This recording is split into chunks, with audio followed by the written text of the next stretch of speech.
Jerry Falwell Jr., left at a campaign event for Donald Trump in 2016. Chip Somotovilla, Getty Images. In 1958, the Baptist preacher Jerry Falwell, who would go on to found the Moral Majority, gave a sermon titled, "Segregation or Integration," which he inveighed against the Supreme Court's anti-segregation decision in Brown v.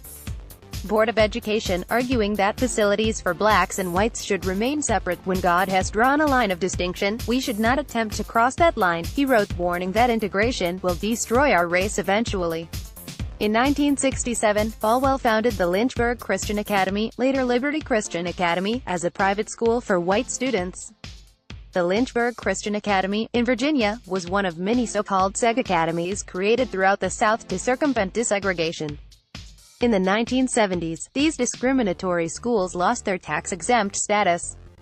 Feeling under siege as a result, conservative Christians started organizing politically. This was the origin of the modern religious right, and it helps explain why a movement publicly devoted to piety has stood so faithfully by Donald Trump.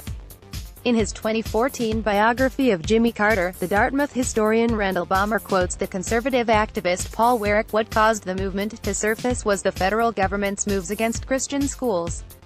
This absolutely shattered the Christian community's notions that Christians could isolate themselves inside their own institutions and teach what they please." This should sound familiar to anyone who has heard Christian conservative outrage over being forced to accommodate gay marriage. In 1980, the nascent religious right overwhelmingly supported Ronald Reagan, a former movie star who would become America's first divorced president, over the evangelical Carter. In doing so, it helped destigmatize divorce. Up until 1980, anybody who was divorced, let alone divorced and remarried, very likely would have been kicked out of evangelical congregations. Balmer, who was raised evangelical and is now a scholar of evangelicalism, told me.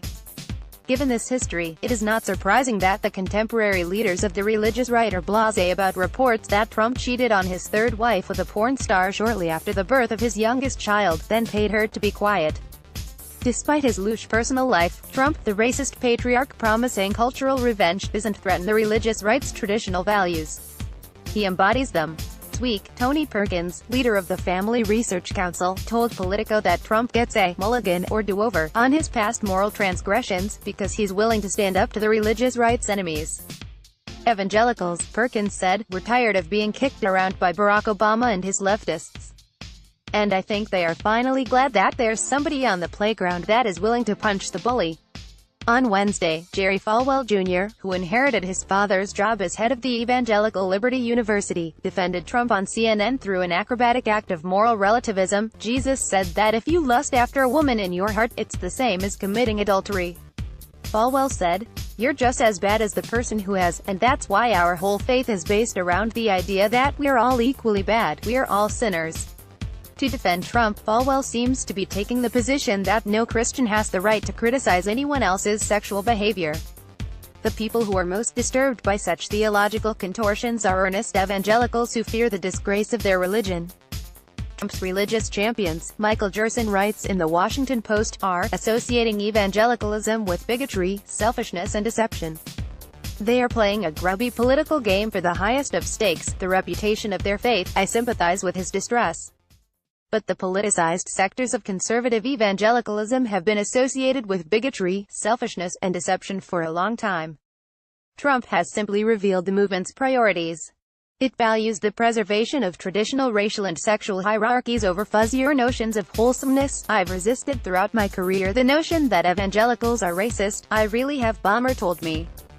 But I think the 2016 election demonstrated that the religious right was circling back to the founding principles of the movement. What happened in 2016 is that the religious right dropped all pretense that theirs was a movement about family values. This is one reason I find it hard to take seriously religious conservatives who say they are being persecuted for their defense of traditional marriage. People who are sympathetic to Christian, conservative Trump supporters, even if they don't support Trump themselves, will say that they've been backed into a corner by the expansion of civil rights laws and policies protecting gay people. As they see it, liberals not only won the culture war on gay marriage but now are also demanding that private redoubts of resistance be brought into line. Referring to the Supreme Court's 2015 gay marriage decision, Rod Dreher, a social conservative Trump critic, wrote, Post-Obergefell, Christians who hold to the biblical teaching about sex and marriage have the same status in culture, and increasingly in law, as racists. Dreher obviously thinks they deserve much better. He sees a fundamental difference between Christians who thought their religious freedom was trampled by desegregation and Christians who think their religious freedom is trampled when their business and charities have to serve gay people. It seems absurd to ask secular people to respect the religious rights beliefs about sex and marriage, and thus tolerate a degree of anti-gay discrimination, while the movement's leaders treat their own sexual standards as flexible and conditional. Christian conservatives may believe strongly in their own righteousness, but from the outside, it looks as if their movement was never really about morality at all.